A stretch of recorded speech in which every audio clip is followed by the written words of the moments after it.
السلام علیکم۔ آج ہم مولانا ابوالکلام آزاد کی تعلیمی خدمات، ان کے ویژن اور خیالات پر بات چیت کرنے کے لیے یہاں جمع ہوئے ہیں۔ ان کی شخصیت تعلیمی میدان میں مشعل راہ سمجھی جاتی ہے۔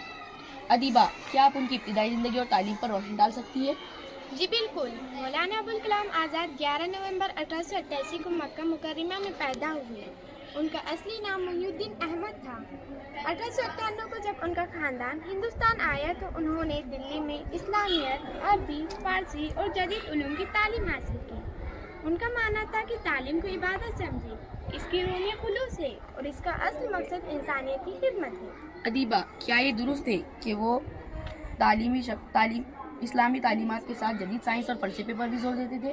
جی ہاں، مولانا ابوالکلام آزاد نے اسلامیت کے ساتھ جدید سائنس اور فلسفہ پڑھا تاکہ عملی میدان میں مسلمان آگے بڑھ سکے۔ انہوں نے 1912 میں رسالہ الہدایہ جاری کیا جس میں ترقی کے پیغامات شامل تھے۔ ان کا کہنا تھا کہ تعلیم کی کوئی حد نہیں ہے۔ بہت خوب۔ جویریہ، آپ بتا سکتی ہے کہ مولانا آزاد کی تعلیمی نظریے میں کن خصوصیات پر زور دیا گیا؟ جی، مولانا آزاد کا نظریہ تعلیم وسیع اور معاشرتی طریقے کے لیے تھا۔ 1948 میں علی گڑھ مسلم یونیورسٹی میں انہوں نے کہا، اگر تعلیم کا مقصد انسانیت اور اخلاقیات کی اہمیت کو سمجھنا ہے۔ جویریہ، آپ کو کیا لگتا ہے مولانا آزاد کا یہ نظریہ آج کے دور میں کیسے لاگو ہو سکتا ہے؟ آج اکثر تعلیم کو مالی کامیابی کے لیے استعمال کیا جاتا ہے۔ بالکل عفیفہ، مولانا آزاد کا پیغام یہ تھا کہ تعلیم کا مقصد انسانیت کی اہمیت کو سمجھنا ہے، نہ کہ صرف مالی فائدہ۔ 1949 میں انہوں نے کہا، اگر تعلیم کو محض مادی فائدے کے لیے سمجھا جائے تو اس کی روح ختم ہو جاتی ہے۔ مولانا آزاد کا ویژن وقت سے بہت آگے تھا۔ ان کے مطابق تعلیمی ادارے قوم کی ترقی کی بنیاد ہے۔ 1953 میں ان کی کوششوں سے یونیورسٹی گرانٹس کا مشن قائم ہوا جس کا مقصد تعلیمی معیار کو بڑھانا تھا۔ سمیرہ، آپ کو کیا لگتا ہے یہ ادارے مولانا آزاد کی وژن کو برقرار رکھے ہوئے ہیں؟ یہ ایک اچھا سوال ہے سہیل۔ کچھ حد تک ان اداروں نے مولانا آزاد کے وژن کو برقرار رکھا ہے، مگر انہیں مزید مؤثر بنانے کی ضرورت ہے۔ بہت خوب۔ زویا، کیا آپ ہمیں موجودہ تعلیمی چیلنجز پر مولانا آزاد کے ویژن کے تناظر میں کچھ بتا سکتی ہے؟ مولانا آزاد نے تعلیم کو سماجی ہم آہنگی کا ذریعہ قرار دیا تھا اور ان کی کوششوں سے یونیورسٹی گرانٹس کا مشن قائم ہوا جس کا مقصد تعلیمی معیار کو بڑھانا تھا۔ سمیرہ، آپ کو کیا لگتا ہے یہ ادارے مولانا آزاد کی وژن کو برقرار رکھے ہوئے ہیں؟ یہ ایک اچھا سوال ہے سہیل۔ کچھ حد تک ان اداروں نے مولانا آزاد کے وژن کو برقرار رکھا ہے، مگر انہیں مزید مؤثر بنانے کی ضرورت ہے۔ بہت خوب۔ زویا، کیا آپ ہمیں موجودہ تعلیمی چیلنجز پر مولانا آزاد کے ویژن کے تناظر میں کچھ بتا سکتی ہے؟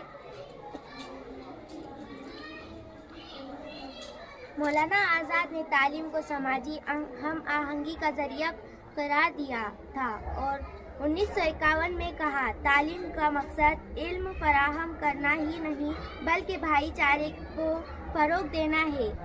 NEP 2020 کے مطابق آج تعلیم کے معیار اور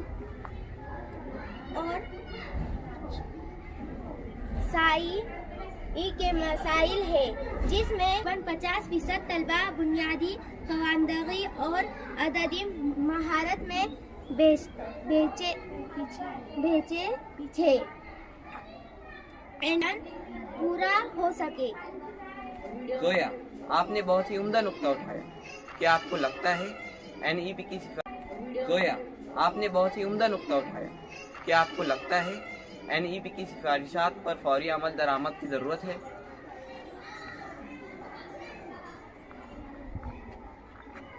جی بالکل۔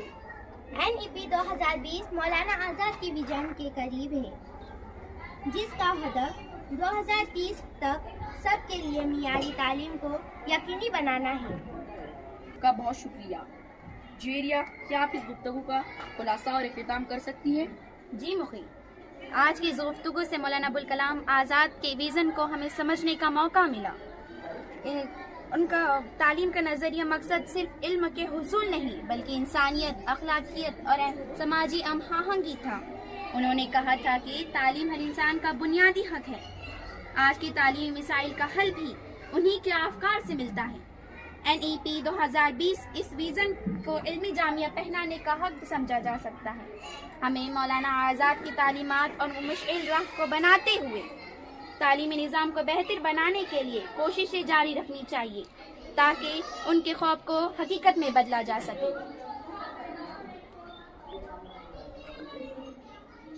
شکریہ۔